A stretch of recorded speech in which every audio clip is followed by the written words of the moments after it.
আমরা এটা দ্বিতীয় পর্বে আলোচনা করেছি।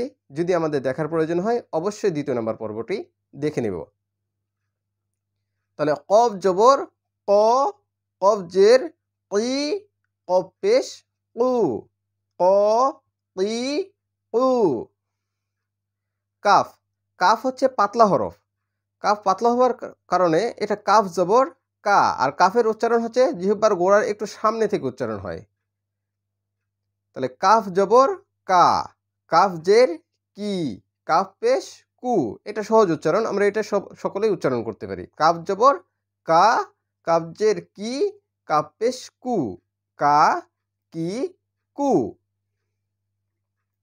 লাম, লামের উচ্চারণ হচ্ছে উপরের দাঁতের যে মাংস আছে, যেটা মাড়ি বলা হয়, উপরের দাঁতের সামনের দাঁতের যে মাড়ি, সেই মাড়িতে জিহ্বার আগাটা লেগে উচ্চারণ করতে হয় লা, লাম। তাহলে লাম জবর লা, লাম জবর লা, লাম জের লি, লাম জের লি, লাম পেশ লু, লা লি লু। মিম, তাহলে মিম, মিম হচ্ছে দুই ঠোঁটের যে শুকনো অংশটা আছে এই অংশ থেকে দুই ঠোঁট দিয়ে উচ্চারণ করতে হয় মিম। তাহলে মিম জবর মা, মিম জবর মা, মিম জের মি, মিম জের মি, মিম পেশ মু, মা মি মু। নুন, নুন হচ্ছে জিহ্বা যেখানেই থাকবে স্বাভাবিকভাবে ওখানে রেখে সরাসরি জিহ্বার আগাটা উপরে লেগে উচ্চারণ হয় নুন। তাহলে নুনে যদি আমরা হরকত দিই তাহলে নুন জবর না, নুন জবর না, নুন জের নি, নুন জের নি, নুন পেশ নু, তাহলে না নি নু। ওয়া, ওয়াও, ওয়াওটা হচ্ছে মুখ গোল করে উচ্চারণ করতে হয়। ওয়াও, ওয়াওটা হচ্ছে মুখ গোল করে উচ্চারণ করতে হয় ওয়াও, ওয়াও। এজন্যে ওয়াও জবর ওয়া, ওয়াও জবর ওয়া, ওয়াও জের উই, ওয়াও জের উই, ওয়াও জের উই। এটা খুব কঠিন উচ্চারণ, কিন্তু এটা কিছুটা ইংরেজি ডব্লিউ ই, উই, কিছুটা এইরকম উচ্চারণ হয়, কিন্তু হুবহু ওই রকমটা হয় না। কারণ আরবি হরফ অন্য কোনো বর্ণমালা, অর্থাৎ যেমন বাংলা, ইংলিশ বা অন্য কোনো ভাষার সঙ্গে মেলে না এর উচ্চারণ। তাহলে ওয়াও জের উই, ওয়াও জের উই, আমরা বারবার এটাকে প্র্যাকটিস করব, করে মুখকে ঠিক করে নেব। তাহলে ওয়াও জবর ওয়া, ওয়াও জের উই, ওয়াও পেশ উ, তাহলে ওয়া উই উ, ওয়া উই উ। আমরা আরও একবার এটাকে বলি, যেহেতু এই হরফটি কঠিন উচ্চারণ এজন্য আরও একবার বলতেছি। ওয়াও জবর ওয়া, ওয়াও জবর ওয়া, ওয়াও জের উই, অবশ্যই মুখ গোল করে, ওয়াও জের উই, ওয়াও জের উই, ওয়াও পেশ উ, ওয়াও পেশ উ, তাহলে ওয়া উই উ। হা, হা, হা, এটা হচ্ছে হা দুইটা আছে, আমাদের একটা বড় হা আছে যেটা শুরুতে থাকে, ওইটা বাতাসের সঙ্গে উচ্চারণ হয় গলার শুরু, গলার মাঝখান থেকে ওটা বাতাসের সঙ্গে হয়। আর এই হা হচ্ছে ছোট হা, এটাকে ছোট হা বলা হয়। একটা হায়ে হুত্তি, একটা হায়ে হাউয়াজ। তাহলে এইটা হচ্ছে গলার শুরু, মানে যেটা আমাদের বুক, এটা হচ্ছে গলার শুরু, মানে আমাদের যেখানে বুকের শেষ গলা শুরু হয় সেইখান থেকে উচ্চারণ হয় হা। তাহলে হা জবর হা, হা জবর হা, হা জের হি, হা পেশ হু, হা হি হু।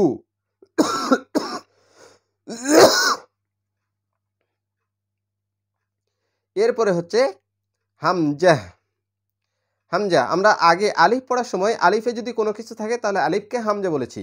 তাহলে ওই হামজা আর এই হামজা সেম উচ্চারণ হবে, কিন্তু ওইটা ছিল হচ্ছে লম্বা হামজা, আর এটাকে বলবো গোল হামজা, এটাকে বলবো গোল হামজা। তাহলে হামজা জবর আ, উচ্চারণ সেম একই রকম, কিন্তু হামজার উচ্চারণ হয় গলার শুরু থেকে, মানে এই হা যেখান থেকে উচ্চারণ হয়েছে ঠিক একই জায়গা থেকে হামজার উচ্চারণ, এই জন্য আমরা সেখান থেকে উচ্চারণ করার চেষ্টা করব ইনশাআল্লাহ। তাহলে হামজা জবর আ, হামজা জবর আ, হামজা জের ই, হামজা জের ই, হামজা পেশ উ, আ ই উ, ইয়া, ইয়া, ইয়া হচ্ছে জিম, যেমন জিহ্বার মাঝখান থেকে হচ্ছে ঠিক তেমনই জিহ্বার মাঝখান থেকে ইয়ার উচ্চারণ হয়। তাহলে জিহ্বার মাঝখান উপরের তালুতে লেগে উচ্চারণ করতে হয় ইয়া।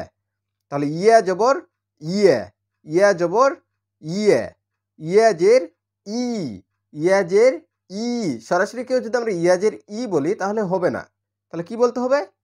ইয়াজের ই, ইয়াজের ই, চাপ দিয়ে জিহ্বার মাঝখান আর উপরের তালু লেগে উচ্চারণ করতে হবে ইয়াজের ই, ইয়া পেশ ইউ, ইয়া পেশ ইউ, ইয়া পেশ ইউ। তাহলে ইয়া জবর ইয়া, তাহলে ইয়া ই ইউ, ইয়া ই ইউ। সেম একইভাবে আরও একটি ইয়া দেওয়া আছে, এটাতে নোক্তা ছিল না, নোক্তা বিহীন, আর এটাতে নোক্তা যুক্ত করে দিয়েছে। ইয়া অনেকভাবে লেখা হয় এই কারণে। তাহলে ইয়া জবর ইয়া, ইয়াজের ই, ইয়া পেশ ইউ, ইয়া ই ইউ। আমরা এইটাই বারবার চর্চা করব, এক লাইন করে ঠিক করব, না হলে একটি একটি করে হরফ ঠিক করব, করে আমরা সহিভাবে কোরআন তেলাওয়াত করব ইনশাআল্লাহ। আজকের ভিডিও এই পর্যন্তই। আর ভিডিওটি যদি ভালো লেগে থাকে অবশ্যই আমার চ্যানেলটিকে সাবস্ক্রাইব করে দিবেন এবং পাশে থাকা বেল আইকনটিও বাজিয়ে দিবেন। আর পরবর্তী ভিডিও পাওয়ার জন্য আমার চ্যানেলের সঙ্গেই থাকবেন। সকলেই ভালো থাকবেন, সুস্থ থাকবেন। আল্লাহ হাফেজ।